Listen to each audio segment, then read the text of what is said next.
Sisig tayo, guys.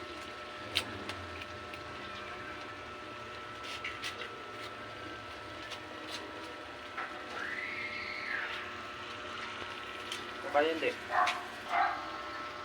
Ayan guys, meron akong binibenta nito. Ready to cook na siya. Paglalagay na lang kayo ng, ng bawang, sibuyas, tapos, ayan, itlog. Yan, sili. Yan na lang ang ilalagay nyo.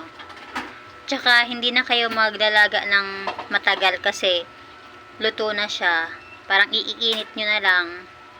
Mabilis lang po siyang maluto. Kapag kumulo na, ihahango nyo na. So, ilalagay ko po yung price sa aking page. Meron po akong mga bagong frozen. So, ano na lang kayo. Scroll. Yummy!